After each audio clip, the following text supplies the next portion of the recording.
maalintuu dhimanaya abudar cidla cad buu keligii ku dhintay meesha ribda la yidhaah xaaskiisii buu u yeedhay isagoo sakaraada way ku dul oyday markaasuu ku yidhi naa maxaad la ooyaysaa markaasay ku tidhi kaama maarmi karo kuma maydhi karo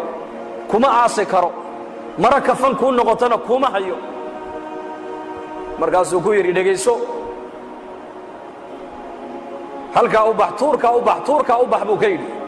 safar jamaaca mu'miniina soo mari doontee kuwaaba aniga i aasi doonee iigu yeedh buu ka yidhi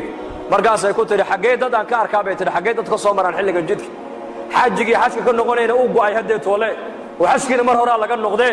dadka dariiqa soo marayaad sheegaysa waa dadkee bay ku tidhi nayaa i dhegaysa buu yidhi koox anigu aan ka mid ahay annagoo maskiidka dhex fadhin oo xalaqad fadhina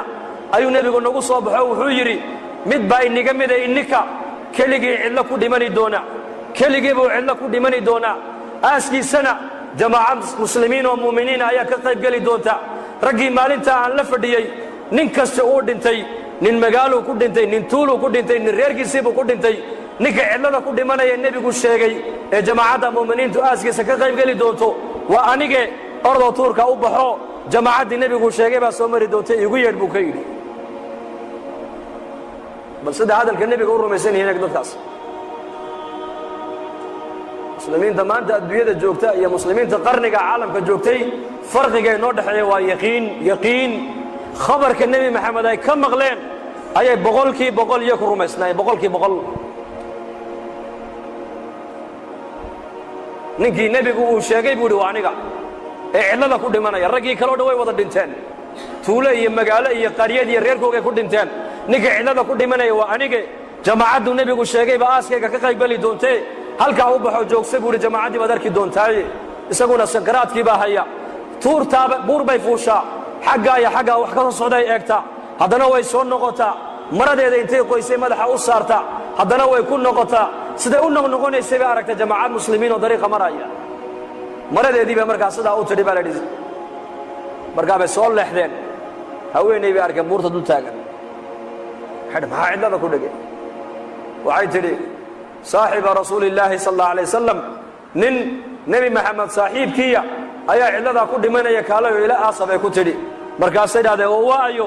waxay idhahdeen waxay tidhi waa abudar alghifaariyi radia allahu canhu abudar baa cidlo ku dhimanaye kaalayo ila aasa markaasay soo yaaceenay yidhahdeen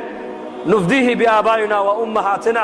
hooyooyinka iyo aabbahay ayaa ku furanaynaaye masaaxiba rasuulillahi baa cidlo ku dhimanaya markaasay abudar oo sakaraada u yimaadeen markay dhulka ka soo qaadeen ee dhabta ay ku qabteen uu indhaha kala qaaday horta wuxuu ku yidhi bishaaraysta bishaaraysta mu'miniin baa tiinoo nebiga ina sii sheegay buu yidhi xadiiskii nebigu markiiba u bishaareeyey ta kalena wuxuu yidhi dhegaysta laba qof oo muslimiina walaalkood ma dhinto hadday u sabraan oo aynan u ooyin oo ixtisaabna ilaahay ajar ka dalbaan oo u sabraan addoonkaasi naar ma arkee waa niga dhimanayaa maanta oo cidlaa ku dhimanaya nebigaa i sheegee hay ooyine iska sabr buu ku yidhi arrinka saddexaad ee nii sheeg waxa weeyaan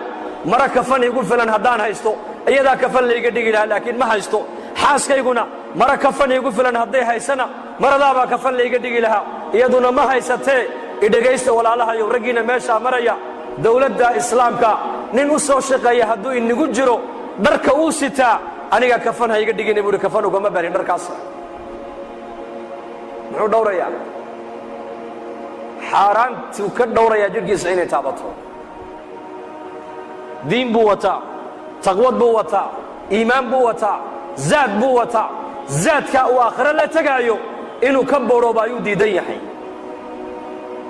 innagana zamankan halkeen maraynaa waxaan ku cuninba waa la cunaa ilaa wax walba cuntay soomaali